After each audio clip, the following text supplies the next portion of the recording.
What's a courtroom experience you'll never forget? I was 20 years old and working the overnight shift at a 7-Eleven when I got a $1,200 DUI ticket that nearly ruined my life. The citation said I was driving drunk at 3:15 a.m. on a Saturday, weaving between lanes, and I refused to take a breathalyzer test. One problem: I don't drink alcohol. I'm a recovering addict and have been sober for 3 years. Officer Thompson wrote that he pulled me over in front of Miller's Bar on 5th Street. He claimed I smelled strongly of alcohol, had bloodshot eyes, and failed all the field sobriety tests. But I was restocking energy drinks at the 7-Eleven, working my night shift. The cash register records showed I sold $847 worth of merchandise between 3 a.m. and 4 a.m. Security cameras caught me behind the counter at the exact time he claimed I was driving drunk.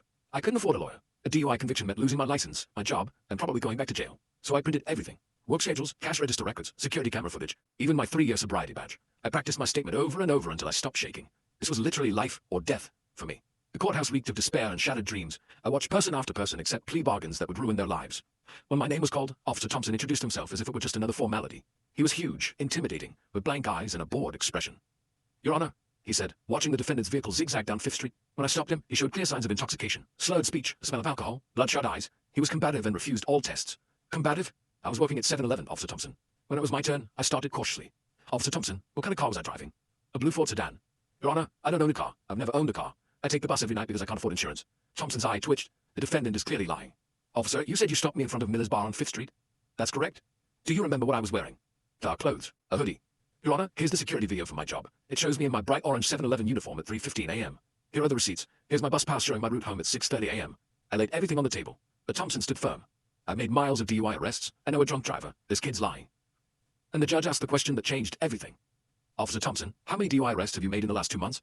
Thompson proudly replied, "DUI enforcement is my specialty, Your Honor. I estimate about 60 to 70 arrests in 60 days. I work exclusively in the bar district on weekends." 60 to 70 arrests? The judge's eyebrows rose. "In 2 months? At least. Just last Saturday I arrested 8. These drunk drivers are everywhere after 2 a.m.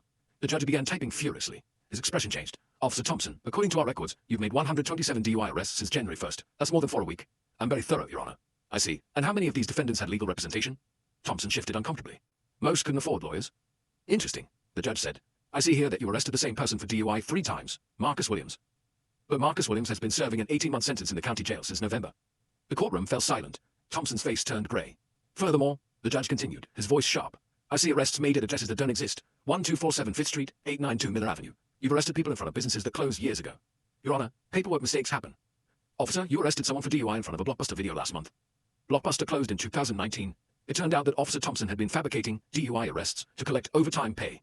He targeted young people without cars, minorities, and anyone who looked like they couldn't defend themselves. The city paid him $75 an hour for paperwork and court appearances. The judge dismissed my case immediately and ordered that all of Thompson's arrests be reviewed by internal affairs. More than 400 fraudulent DUI convictions were overturned.